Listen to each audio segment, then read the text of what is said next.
Un enfant entre dans le déni quand une vérité émotionnelle est trop douloureuse, trop dangereuse ou trop impossible à intégrer pour son système nerveux immature. Parce que son vécu émotionnel est trop difficile à vivre, alors il va s'en inventer un autre, notamment celui où ses parents ne sont pas maltraitants et bien sûr où il est lui le problème. Et s'il doit utiliser ce mécanisme trop souvent, il se maintiendra à l'âge adulte et l'adulte ne verra que ce qui lui convient. Mais le déni oblige à vivre contre la réalité. Il se manifeste par ce que je ressens, je ne le reconnais pas, ce que je désire, je ne l'assume pas, ce qui me blesse, j'en refuse la responsabilité, ce qui me fait peur, je l'évite. Et je nie mon hypersusceptibilité parce que je la transforme en réaction contre l'autre, voire en accusation.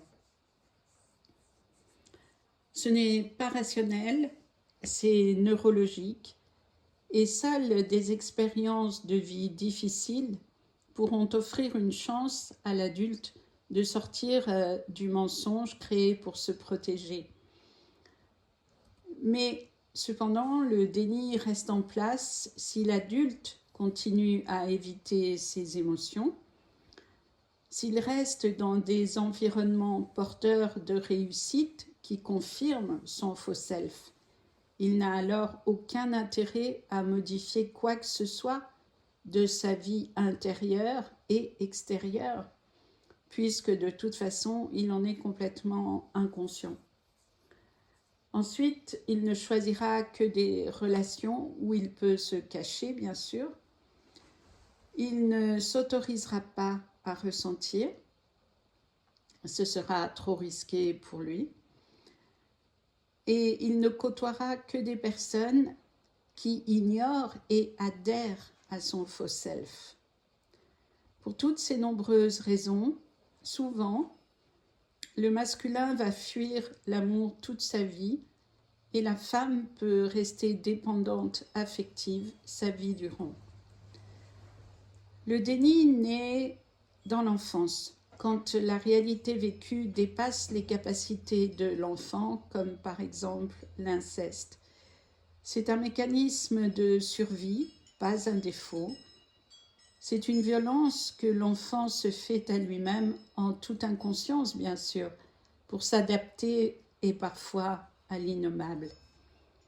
Chez l'enfant puis l'adulte, le déni crée une fracture interne parce que vivre dans le mensonge est une usurpation d'identité.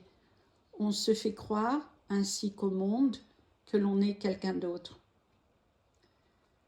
Un enfant entre dans le déni, donc, quand il vit une émotion qu'il ne peut pas nommer, et alors qu'il va enfermer, quand il ressent une douleur qu'il ne peut pas supporter et qu'il est obligé de taire, quand il perçoit une contradiction impossible à résoudre pour lui, qui va forcément générer de la confusion, car il n'a pas les explications ni la connaissance nécessaire pour avoir les réponses.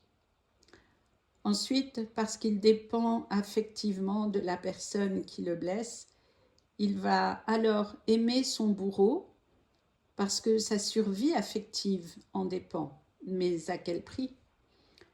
Dans ces situations, son cerveau choisit la seule option viable.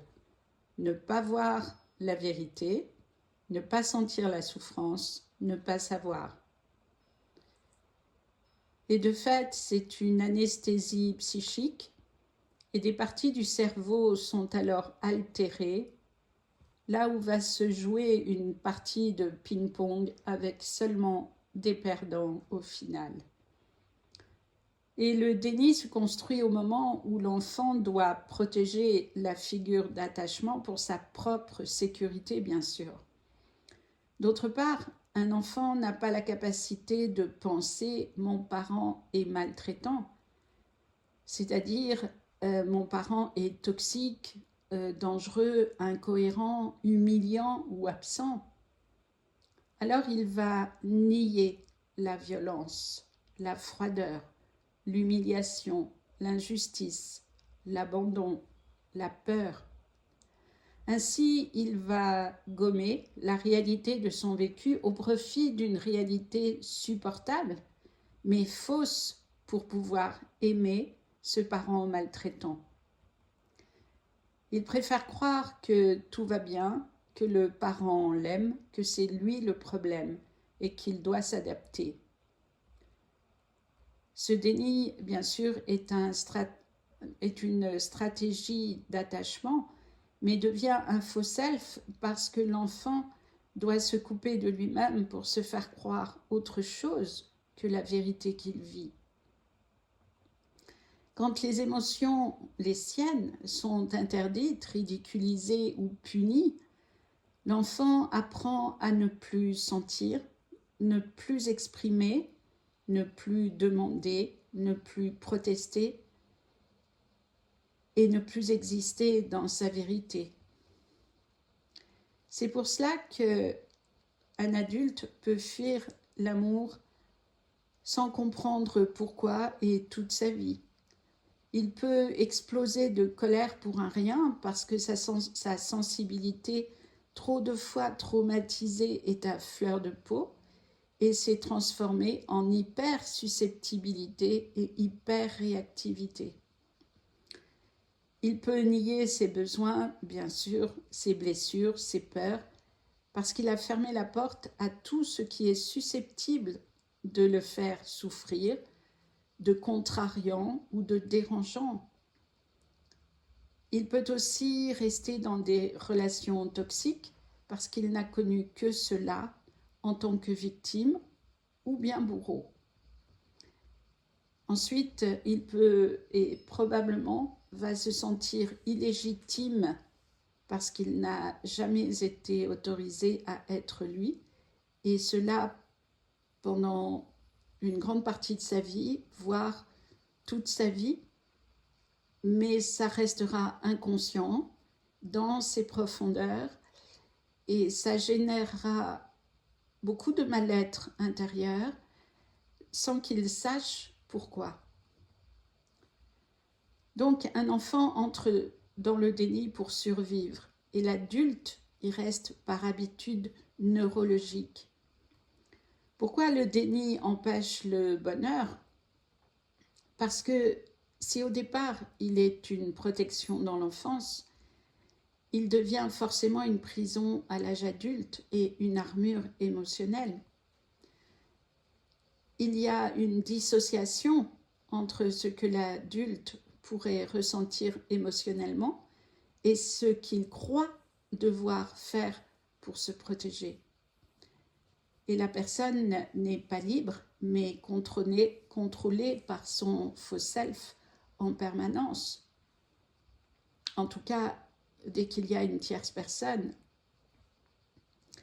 Bien sûr, c'est une stratégie de non-attachement qui devient automatique et qui entraîne une vie affective sous contrôle permanent.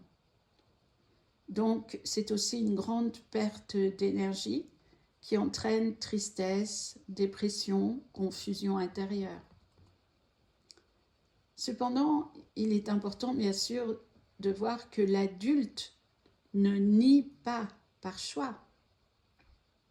Il nie parce que son cerveau a appris que sentir était égal au danger. C'est la mémoire qu'il porte dans son corps. Et donc, en conséquence, aucun vrai bonheur n'est possible, seulement des stratégies amoureuses pour ne pas prendre le risque de souffrir, et donc la personne reste en dehors de toute vérité.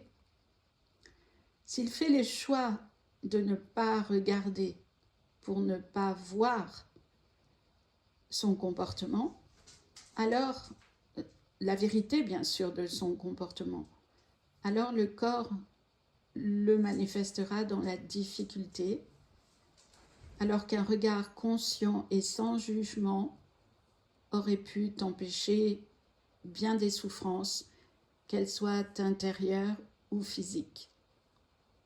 Merci à vous et à bientôt.